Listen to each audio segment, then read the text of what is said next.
Thank you very much, the organizers, for keeping me up into the middle of the night. What we're going to talk about is biomarkers in oncology trials. And I think it's always good to start with a definition. So back in 2001, the National Institutes of Health created a biomarkers definitions working group. And they came up with this definition for a biomarker: any characteristic that is objectively measured and evaluated as an indicator of normal biologic processes, pathogenic processes, or pharmacologic responses to a therapeutic intervention. So this is a rather broad definition, as if you can think of all kinds of factors that might be considered biomarkers, it pretty much encompasses the world. So here are a few clinical uses for biomarkers that we might consider. We could use a biomarker to estimate or to create diagnoses or to estimate risk assessments. And you can think of biomarkers like PSA for prostate cancer or the BRCA genes for breast cancer. We could use biomarkers for prognosis, estimating natural history, or think of it as a staging system. So factors like lymph node status and tumor size, we know that they are generally associated with clinical outcomes. We might use biomarkers to predict response to a specific therapy. So think of factors like estrogen receptor status and progesterone receptor status for predicting response to endocrine therapies, or HER2 status for predicting responses to drugs like trastuzumab. We could use biomarkers to monitor the response to therapy during an ongoing course of treatment. So think of the circulating markers like CA125, CEA. Biomarkers may, in fact, just be targets for therapy, and we could use them for patient selection. So we target abnormalities in the HER2 pathway or in the EGFR pathway or the ALK translocations. For the next 45 minutes or so, I'm going to focus specifically on prognostic factors and predictive factors. So looking at factors that will predict the natural history or response to a specific therapy is going to be the theme for the rest of the talk. Again, some more definitions. A long time ago, we defined a prognostic factor as any measurement that is associated with clinical outcome in the absence of therapy or with the application of a standard therapy that all patients are likely to receive. So what we're trying to do here is estimate the natural history of the tumor, not necessarily in response to any treatment applied.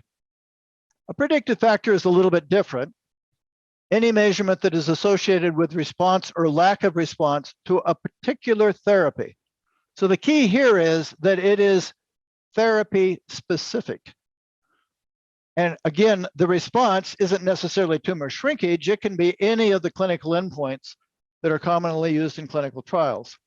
So predictive factors might be estrogen receptor or status or HER2 status for patients in breast cancer. But again, the ER would be associated with endocrine therapies, and HER2 would be associated with HER2 targeted type therapies. So keep those definitions in mind as we take a look at the rest of the factors. Now, I mentioned that there are different types of clinical endpoints. We could be looking at any of the survival endpoints. Could be overall survival, could be cancer-specific survival, disease-free or progression-free survival, event-free survival. It could be tumor response as measured by tumor shrinkage, or it could be any kind of patient benefit as long as it is unambiguously defined before you start your study. Or it could simply be the modulation of a biomarker that we think might be associated with the eventual outcome of patients. And I put this slide up here to remind you, or remind me to remind you, that since a prognostic or predictive factor is tied specifically to the endpoint, it may very well be that a prognostic factor for tumor response is not a prognostic factor for overall survival, or vice versa. I mean, we certainly know that we can improve survival without having tumor response, for example, having stable disease of good long duration, or tumor responses do not necessarily project into advanced or prolonged overall survival if those responses are not durable. So keep in mind that you need to define at the beginning of your study, or if you're reading papers, they need to define for you in their paper what endpoint they are referring to when they talk about prognostic significance or predictive significance of a biomarker. So let's suppose that we have a new drug. It was designed by our biochemist to be effective in patients with marker X. And the question is, what types of clinical trials should we design? Well, one of the first things we might think about is, well, what kind of patients do we want to have in our clinical trial? What about patient selection? So I think if we are really confident that the therapy will not work in marker negative patients, and we have a validated assay that can reliably assess the status of that marker, then yeah, maybe we might want to design a single arm study simply in marker positive patients. So let's go ahead and do that. So here we have a selected group of patients. They're all marker positive, and we've treated them with our new targeted therapy. And we have this really nice survival curve. So the question I would ask is, what have we learned at the end of this trial?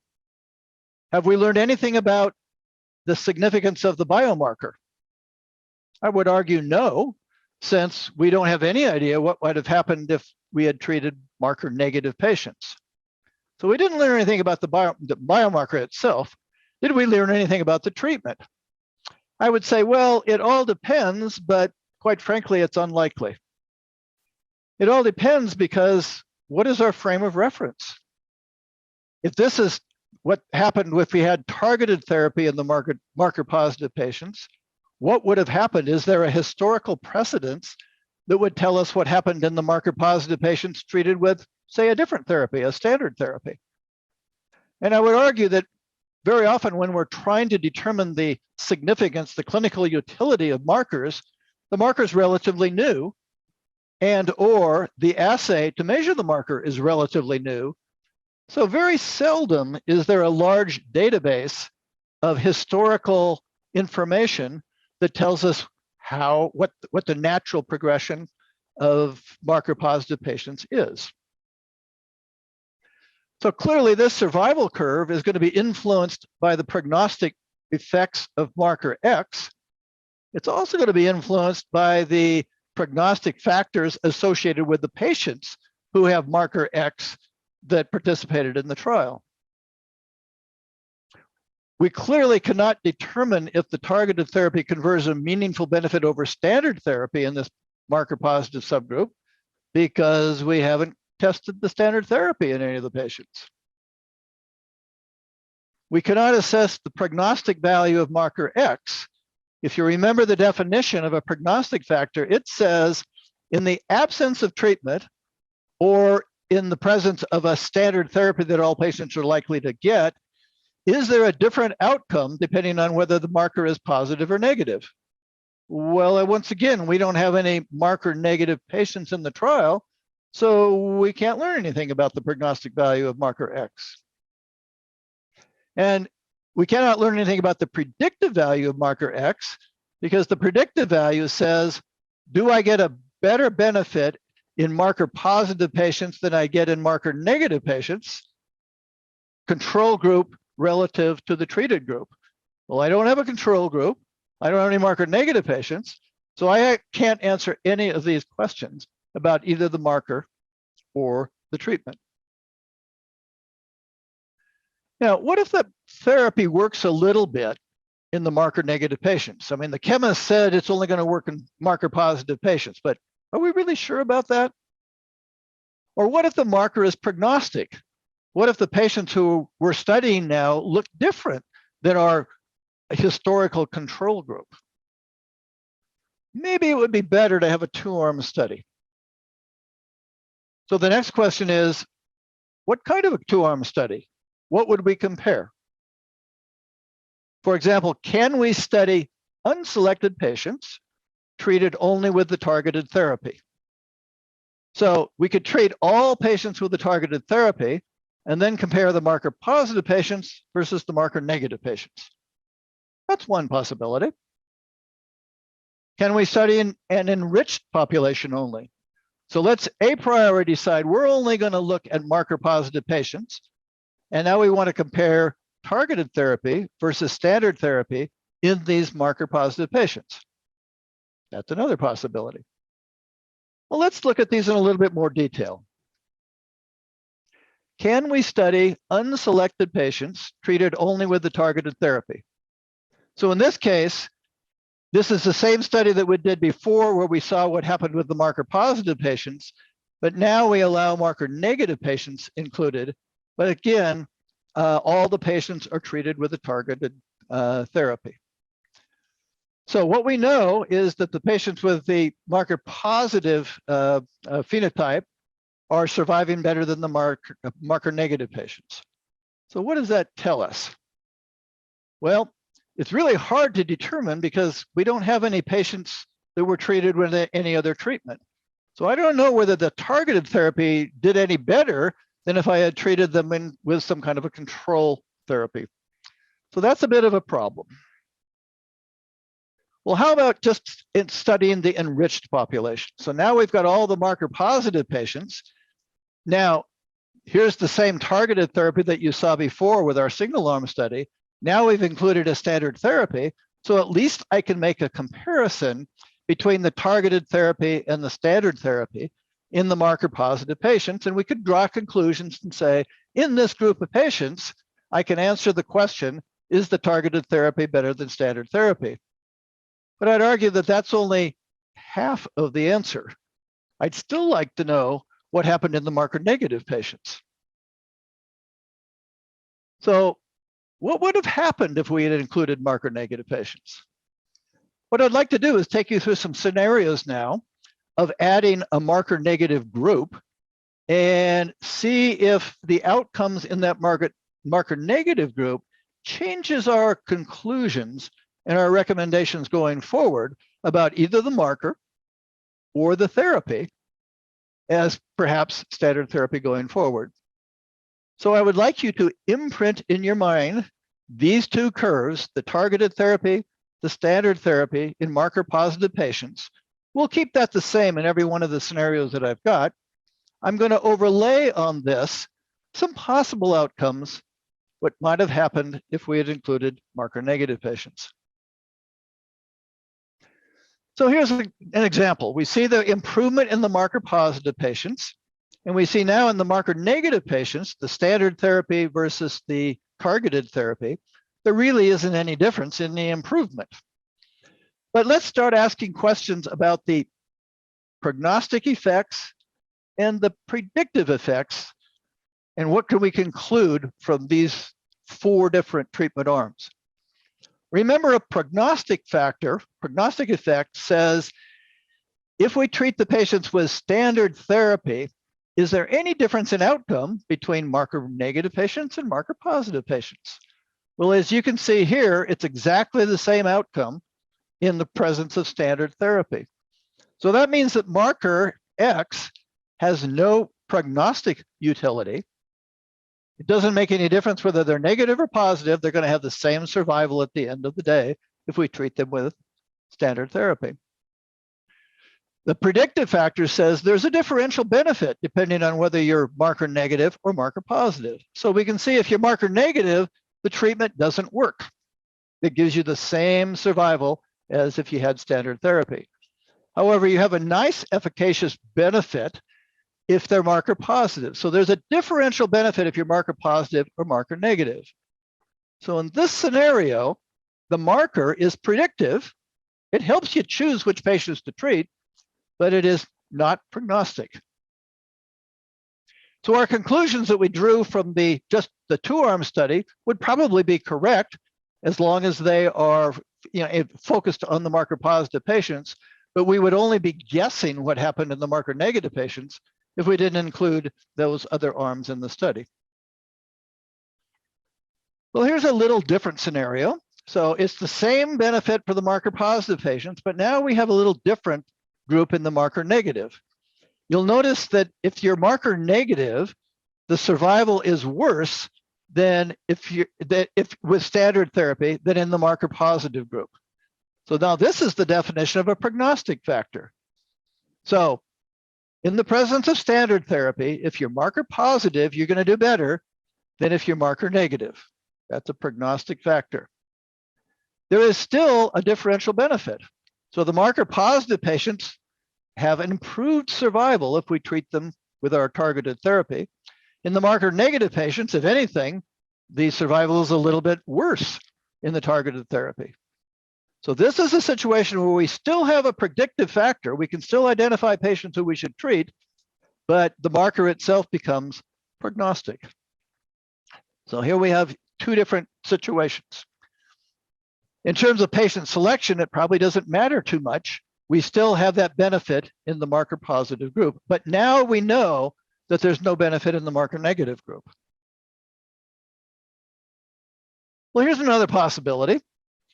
So even though this treatment was designed to work specifically in marker positive patients, in this particular group, it seems to have worked in both of them. And furthermore, the survival with standard therapy is exactly the same, whether you're marker negative or marker positive.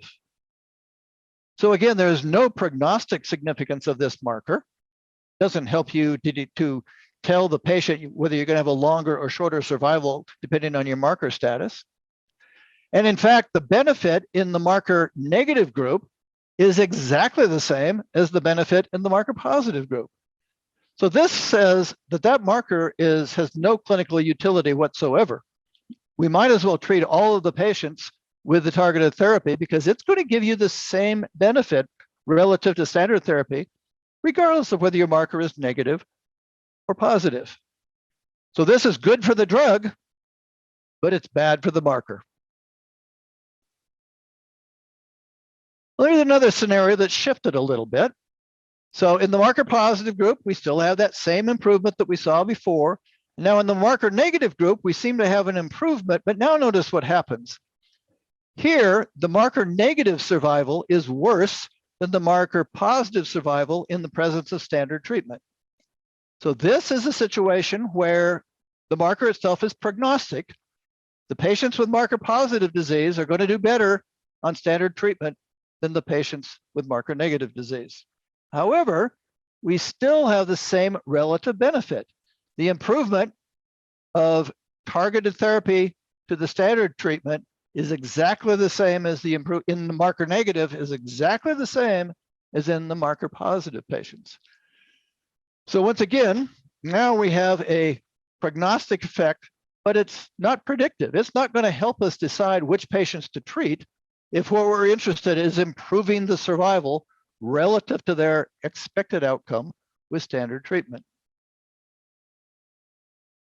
So the most informative design, if you actually want to answer all of the questions about both the marker and your new treatment, is something along this line, where we might stratify the patients by marker status and then randomize within marker status to either the targeted therapy or the standard therapy. This allows you to establish whether you have any prognostic significance by comparing the standard therapy arms between the marker positive and marker negative groups. It allows you to establish the predictive ability by saying, is there a difference between targeted therapy and standard therapy in the marker positive group?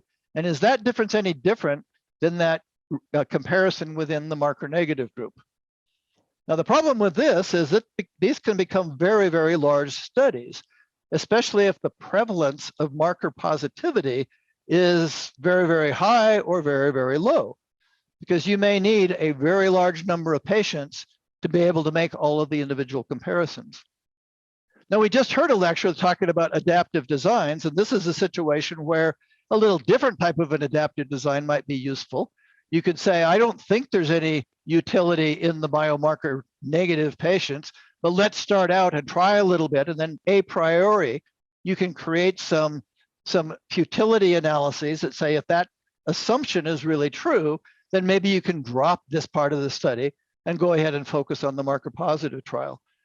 But the type of adaptation that you would need to have totally depends on the situation and the information that you have at hand. So my first take-home message for you is that it really is critical that we separate the prognostic effects from the predictive effects before drawing conclusions about the clinical utility of biomarkers. I have seen the literature being replete with publications that claim that we have predictive markers that turn out to be only prognostic markers because the two types of utilities are totally confounded without having the appropriate clinical trial design. So think about prognostic factors. Think if that changes your conclusions about the predictive utility of the biomarker. So all the data that I just showed you were all made up. I mean, those weren't really clinical trials. Is the issue of prognostic versus predictive really a problem in practice? And I'd like to give you an example that isn't quite the type of biomarker that you think about, but it has some interesting conclusions and pause for thought. So back about 2005, we were starting to learn about EGFR inhibitors, especially applied to non-small cell lung cancer. And so one of the inhibitors, Gefitinib or Iressa, this is a publication that came in a pretty good journal, the Journal of Clinical Oncology, called The Practical Management of Patients with Non-Small Cell Lung Cancer Treated with Gefitinib. And this is table 1 from that paper. And the authors conclude that there are certain factors that actually predict sensitivity to the EGFR inhibitor. For example, never smoking cigarettes, the presence of BAC features in pathologic specimens, female sex in patients who were born in Eastern Asia. All of those seem to improve the response to Gefitinib. Interestingly, they decided there were factors that were not useful. The type and the number of prior chemotherapy regimens. And interesting, the presence or intensity of EGFR staining in pathological specimens determined by immunohistochemistry. Another publication in the same year was a little stronger in its conclusions. Non-smokers, women, and patients with adenocarcinoma are more likely to have major objective responses than other patients. It is reasonable to move Gefitinib into second-line therapy for patients who are known to have a tumor that is more likely to respond to Gefitinib. And the opposite of that is, well, if you're a smoker, or you're a male, or you have squamous cell carcinoma, maybe these shouldn't be treated with this EGFR inhibitor. However, these conclusions were based on randomized phase 2 trials of Gefitinib that were designed to evaluate 2 doses of the drug. There was no control group to allow those types of comparisons. And the primary endpoints were tumor response and symptom benefit, which raises the question, I wonder if these conclusions would still be true in these clinical trials if clinical trials had included a control group. And an ancillary question is, I wonder if these conclusions would still be true if we had a different endpoint. Rather than tumor shrinkage, what about overall survival? Well, fortunately, the National Cancer Institute of Canada Clinical Trials Group designed and conducted this study with a different EGFR inhibitor, erlotinib or Tarceva, the BR21 study. This was a large trial that was stratified by center, by performance status, by response to prior therapy, the number of prior regimens, and whether or not they had received prior platinum therapy. The patients were randomized 2-to-1 to receive the EGFR inhibitor or a placebo. And this was a true placebo, identical type pill. Once we unblinded the trial, we compared the results from the erlotinib study to the Gefitinib study, basically the package insert, because Gefitinib had been given accelerated approval by this point in time. And the results were remarkably similar. So these are response rates, and you can see that the females have much better response rates than the males in both trials. The patients with adenocarcinoma had much better response rates than patients with other histologies. And the big difference was that the non-smokers had really high response rates compared to previous or current smokers. So this would suggest that all of those recommendations that I just showed you in those publications must be true. We should really only focus on females, patients with adenocarcinoma, and non-smokers. And if you fall into those other categories, being a male or squamous cell or previous or current smokers, we should try something else. Well, let's look at the results of the BR21 study. And we're going to look at, since survival was the primary endpoint, let's focus on survival. So here is the survival in the erlotinib arm. And perhaps as expected, the females had a better survival than the males. The hazard ratio was basically statistically significant, even though this was a subset analysis now, just in the erlotinib arm. Median survival, 8.4 months, 5.7 months. This looks to be confirmatory of those conclusions that we just read about. But what's missing? Well, this is the treated arm. What about the placebo arm? Wow. In the placebo arm, the females also had better survival than the males. And the hazard ratio was at about the same degree that we saw before. And since this is a placebo arm, and we can think of gender as a biomarker, well, there's quite a bit of a difference between the males and the females, which is kind of the definition that gender is a prognostic factor. Patients who received no therapy, a placebo, the females did better than the males. And if we put these two together side by side, while the curves have absolute survival quite a bit different, again, note that the erlotinib arm for the females, 8.4 is better than the 5.7 for the males. The same thing is true for the placebo arm, 6.4 less for the males. But the hazard ratios are almost identically the same. Now, if this was a biomarker, and we had decided beforehand to do patient selection and said, hey, we're only going to treat the females, then this would be our enriched population. And this would be an unstudied population. So we would be able to make statements about this group of patients. We would say, hey, it looks like erlotinib is doing better than placebo in females, but we would have no idea what happened in the males. When we put these two curves together, you can see what happens. The patients who received the placebo, the females were doing better than the males. If we added erlotinib, we had an improvement in survival in the males. We had an improvement in survival in the females. The improvements were almost identically the same. And this interaction test, if you remember Andrew Martin last night talking about the interaction p-value being a measure of the predictive ability of a biomarker, it says that this biomarker gender is prognostic because it's different within the placebo, but it's not predictive. It doesn't help you decide whether you should treat males or females. If you believe that a hazard ratio of 0.76 or 0.80 is good enough to add that treatment to your placebo, then you should be equally happy to treat the males as well as the females. Well, what about histology? So remember, adenocarcinomas had better response rates than other histologies. So let's just take a look at adenocarcinoma versus squamous cell. And here we see the erlotinib arm again, the treated arm. The adenocarcinomas are doing quite a bit better than the squamous cell. So this seems to be confirmatory that maybe we should treat the adenos and think about another treatment for the squamous cells. But let's add the placebo arm. And once again, adenocarcinomas did better than the squamous cells with no treatment whatsoever. So histology is also a prognostic factor, very similar to gender. And when we put them side by side, it looks kind of similar to what we saw before. The adenocarcinoma patients are doing better, whether they're on placebo or erlotinib, but the differential benefit, the hazard ratios are almost identical.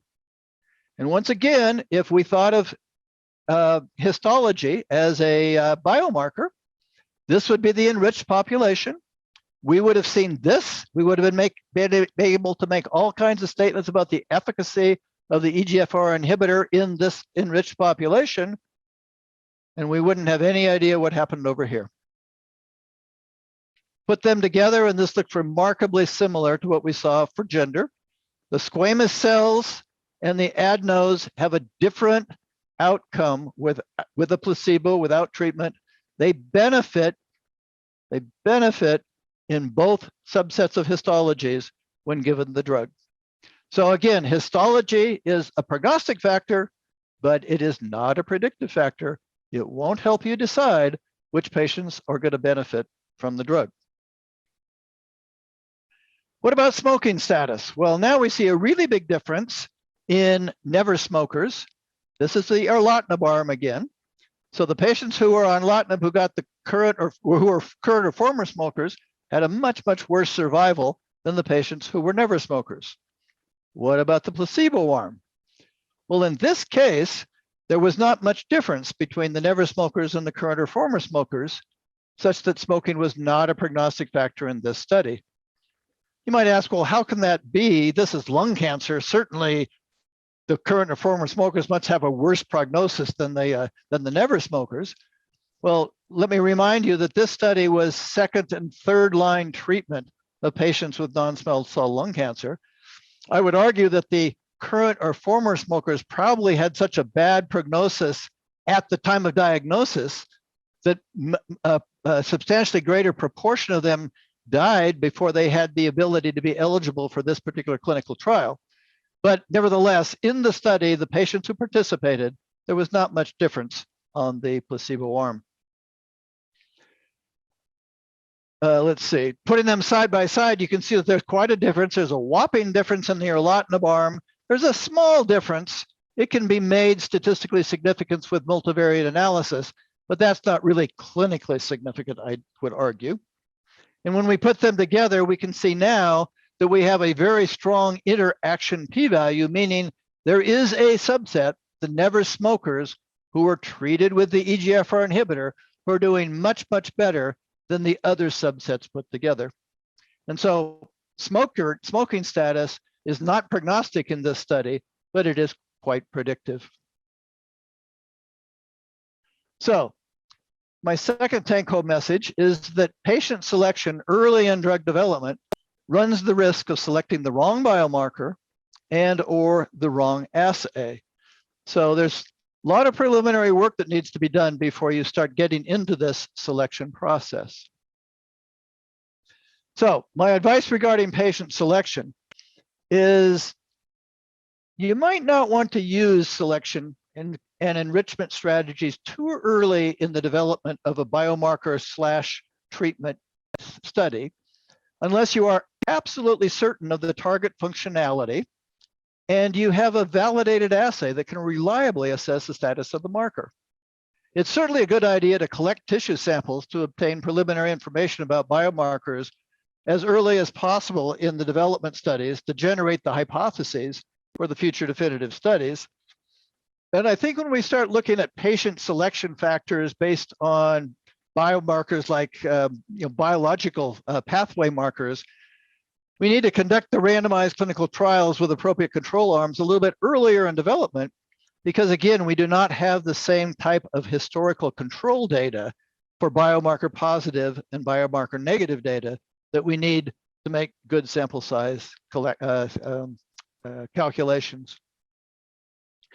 And I want to finish with a little bit about Cutpoint analyses. So when we have a biomarker, usually it's measured with, it has different possible outcomes, and we would like to be able to classify the biomarker outcome as positive or negative.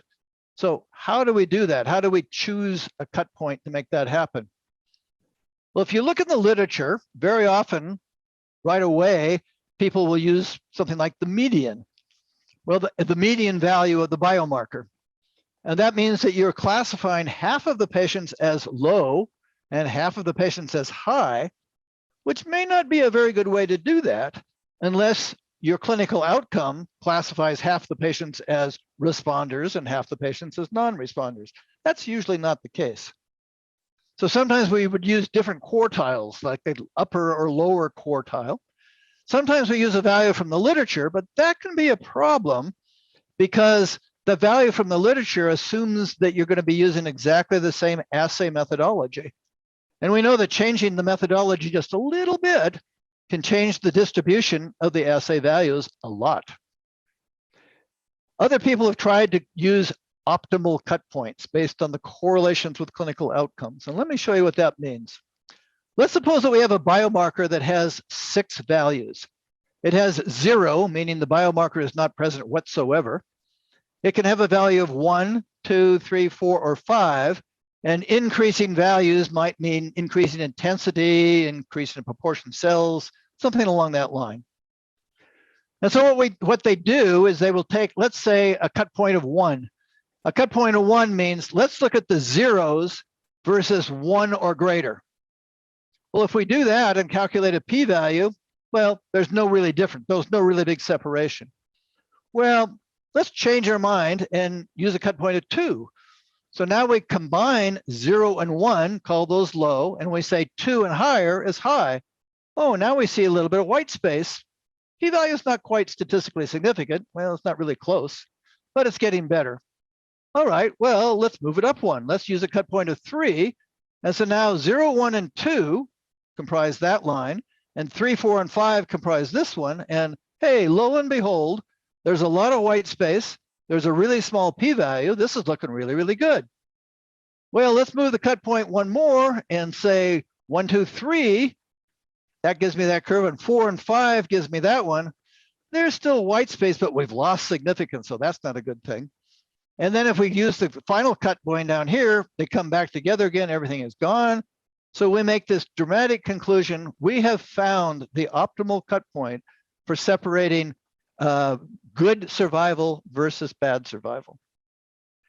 Now, if you remember the lecture by Andrew Martin yesterday, he talked about multiple hypothesis testing and the fact that if you test more and more often, the probability of finding a positive result by chance alone increases rather dramatically.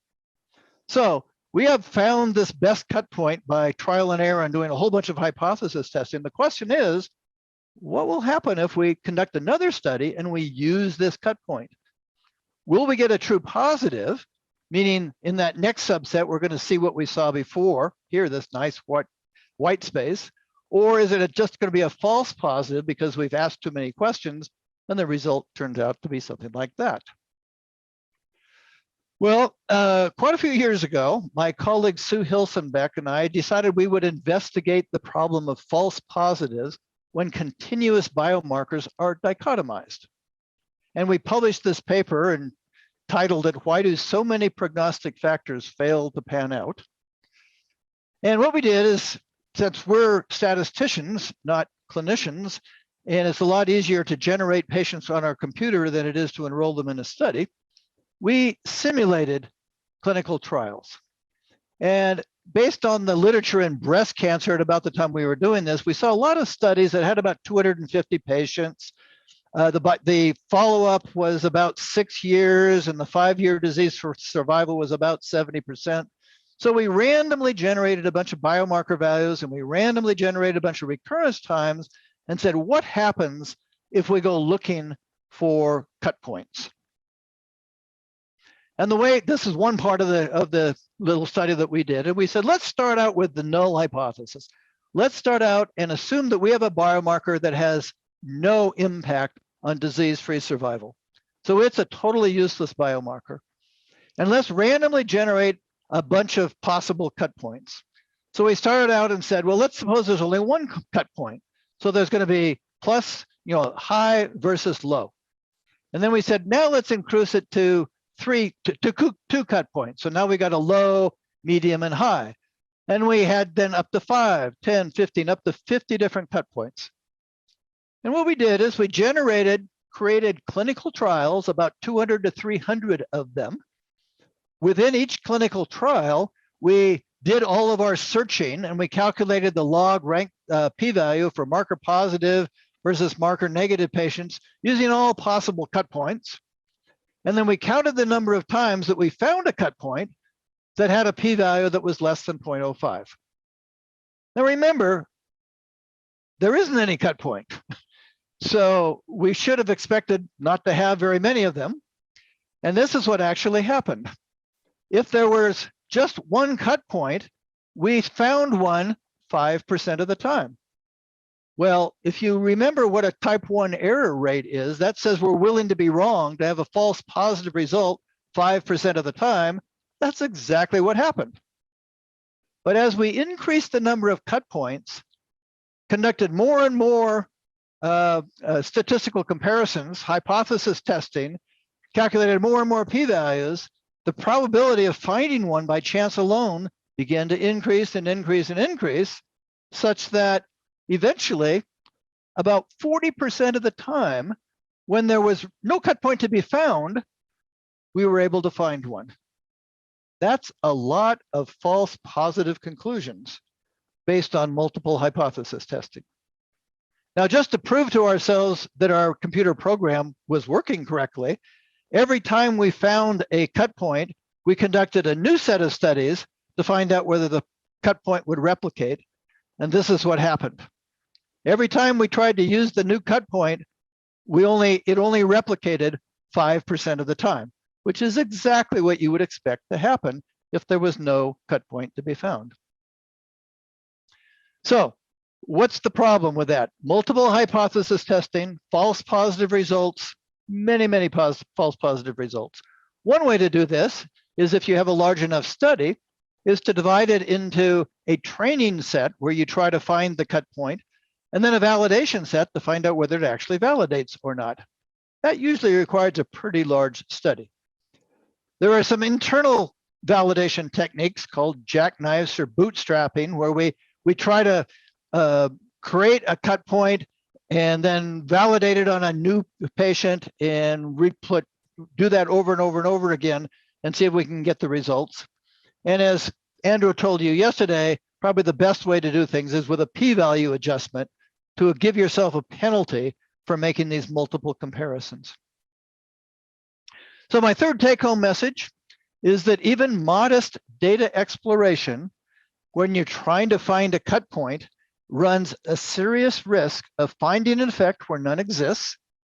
I didn't show you any data to support this, but if we did the same type of a study where there really was a cut point to be found, using this data exploration over and over and over again, grossly overestimated the observed importance of the biomarker effect. So this take-home message says validation is absolutely essential when you're doing this type of biomarker work and trying to find a way to define marker positive versus marker negative patients. So summarizing, good biomarkers start with a solid biological rationale. Evaluation of biomarkers requires a validated, reproducible assay with predefined scoring systems and cut points. Biomarker studies should be designed with the same rigor that is used to design clinical trials of new treatments. And it is critical, as I told you at the beginning, that the prognostic effects are separated from the predictive effects before we draw conclusions about the clinical utility of biomarkers. Now I want to leave you with some references. I was privileged to be part of a working group on cancer diagnostics on a subcommittee of the NCI EORTC back in the early 2000s. And I and my colleagues produced these reporting recommendations for tumor marker prognostic studies. We called them the REMARK guidelines. This is a good way to pad your CV, by the way. We published these results exactly the same in all of these different journals, and they were kind of turned into editorials. So now if you submit a publication to any of these journals that includes a biomarker and you claim any kind of prognostic or predictive significance, they will ask you to comply with some of these recommendations.